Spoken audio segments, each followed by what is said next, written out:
Hi, I'm Josie, and this is my presentation about my section on the chapter in Bad Feminist by Roxanne Gay. I do want to start this presentation off with a little disclaimer. These are my two cats, and they think every time I hit record, it's time to play. So if they ended up playing and you hear it in the background, I apologize. So a little overview about what my presentation is going to talk about. I'm going to introduce the author and then my summary. And then I'm going to go into my analysis of the chapter and then the author's message and why we should care about it. So a little bit about the author. The author of Bad Feminist is Roxanne Gay. She was born October 15th, 1974, which makes her 48 years old today. She grew up a Haitian American, so that kind of gave her a different perspective on life with the way she grew up. She writes opinion pieces for the New York Times currently. She's a recipient of many awards.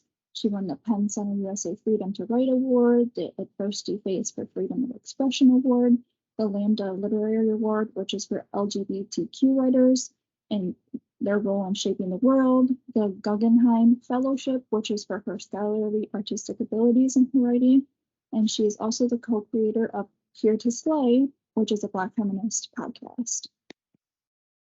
So the section I chose to do was Some Jokes Are Funnier Than Others, which is found on page 177 to 182. So Gay starts this section off with a recollection of when people have said something they should not have.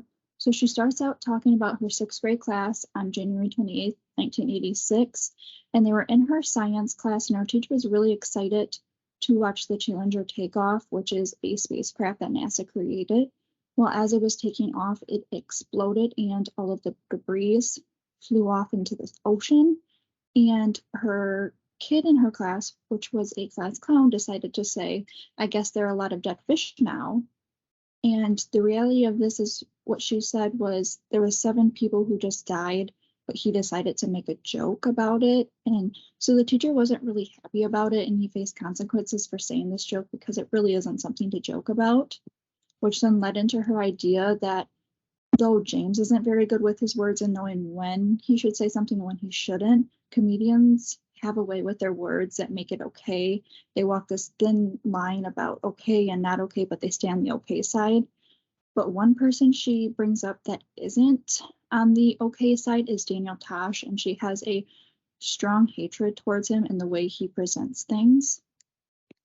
So a side note about Daniel Tosh, for those of you who don't know who he is a major part of this section that Gay refers to. He is a comedian who first debuted on The Late Show with David Letterman in 2001.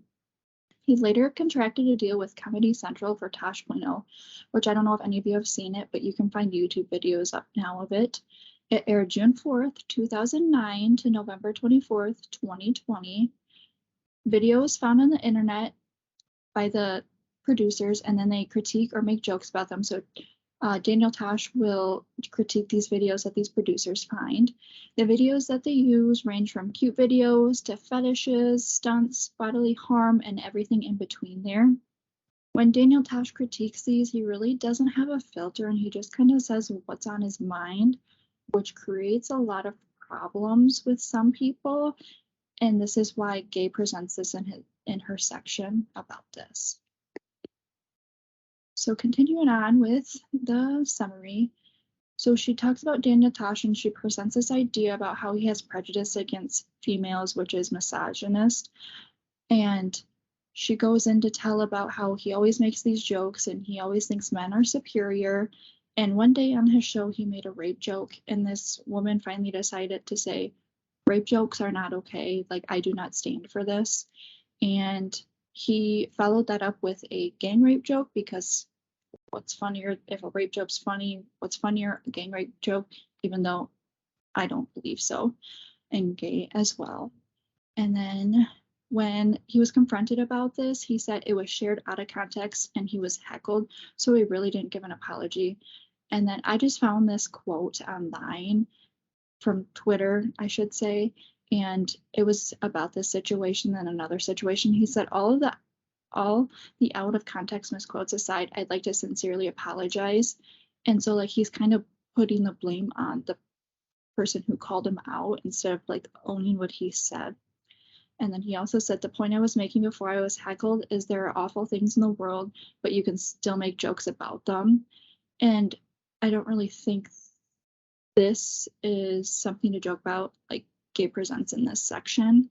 Like rape is a big topic and it's a growing topic, and he thinks he should just have a free way with his words, which Gay believes he shouldn't. And then she goes in to talk about how powerful like our celebrity figures have on our influence about what we say and what we do. And in the passage, she talked about how Daniel Tosh one time told men in the audience to go up to women and film themselves rubbing their bellies, even without consent. And so all these men were going out and filming these videos and sending them to him because they wanted to be on the show, even though they didn't get consent. And so like they didn't respect boundaries that women have. And so this is what she was all talking about. And like the woman who stood up to his jokes, she's talking about how she wants people to take a stand because staying quiet is only giving permission for sexual assault. And I found this picture in the background and it really spoke to me, especially with this section, because like you have all of these black pawns, but then you have this red one that stands out. And so you can be the person to stand out. And that's what Gay is trying to get us to do. And so moving into my analysis, so the type of essay, so she begins the book with a narrative. So she tells her personal story, which is also known as an anecdote, to build reliability and personability. She then transitions into an argumentative state of essay. So she talks about Daniel Tosh's immature frattish humor and talks about how rape isn't a joke. Her argument kind of gets us to lean one way or the other, and she uses her supporting details to persuade us as readers to the way she feels is the right way. Moving into the tone, she has a bitter tone, which she's very resentful when describing Daniel Tosh. On page 179, she says, he is an unapologetic misogynist, so he has a prejudice to women, and this plays a really big factor in her trying to persuade people how he is not supposed to be held to this high standard where he is the greatest person alive and people should listen to everything he says because what he says is not right. And then she also said on 180, his half-assed apology when talking about when he gave this apology and how he kind of flipped it back to the people who stood up and said, oh, I'm sorry you feel that way kind of thing, but never really owned up to his actions. She then did have an indignant tone, so anger about something that is wrong when describing rape. On page 180, she says, perhaps rape jokes are funny, but I cannot fathom how. So when she's talking about, Cal, stop.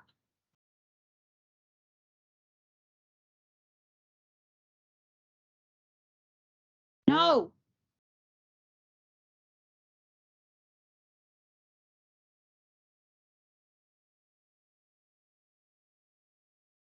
So she also has an indignant tone, which is anger about something that is wrong in this section. So when she's describing rape, she says, perhaps rape jokes are funny, but I cannot fathom how.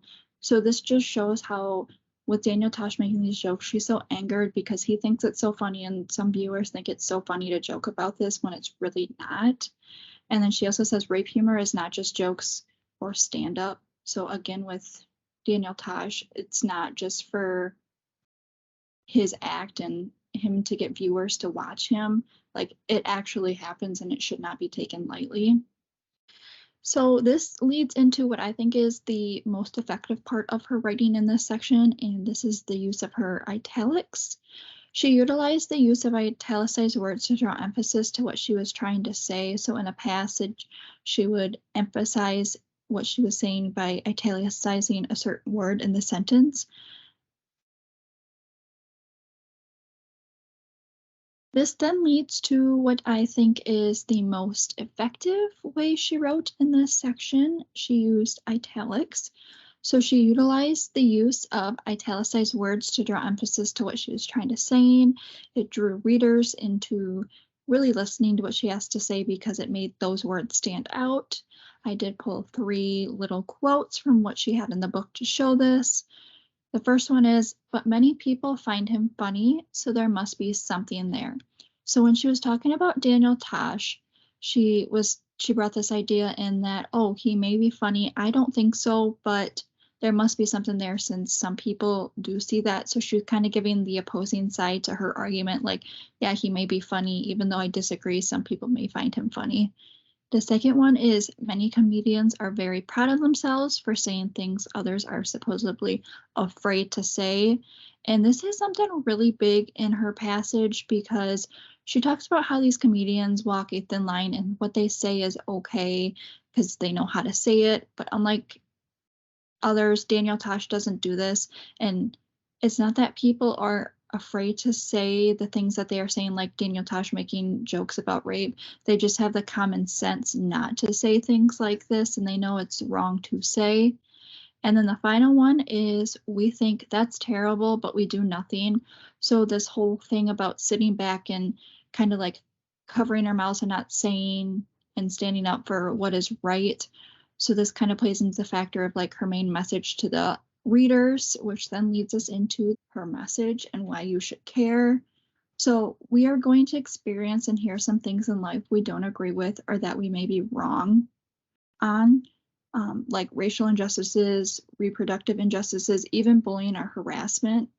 So we have two options from there. We can stay quiet and act as though it's not going on, which gives permission for people to continue, or we can take a stand like the woman in the book and saying enough is enough and we're not going to stand for this. And then this is doing everything in our power to reverse what is happening. So like the woman in the book, she said, this isn't okay, and he continued to do it. But just that one person standing up can help spark other people to stand up, and it can stop these bad things from happening. And then just continued. So we should be aware of what we say or do in life. You never know the impact it may have on someone. So like Daniel Tosh making these jokes about rape, some viewer could come in who was raped and they could be like, oh, he thinks it's funny, but I have a traumatic experience from it. And so that can kind of play an impact into how they go about their life then. And then another big thing is that your voice matters. So you can be the voice for someone who is voiceless. So don't ever feel like you can't take a stand and that your voice won't matter, because it will. Even if it's just a small thing, you're just starting the big revolution. And one quote I found that spoke to me is, when one person stands up and says, wait a minute, this is wrong, it helps other people do the same. So you kind of just open that door for other people to walk through. And I'd like to end my presentation on this quote, which I found very impactful, from Martin Luther King Jr. It says, our lives begin to end the day we become silent about things that matter. So like in this situation with Daniel Tosh and this woman who spoke up, she chose to speak up because she had enough of it. But if she would have stayed silent, he would have continued with his rape jokes and they would have gotten worse, and more people who had been sexually assaulted might have seen it and it made a bigger impact on their lives. And so her speaking up can kind of start this revolution of, hey, we're not going to stand for this. And so your voice does matter, and so you should speak up instead of stay quiet. And these are just the sources I used.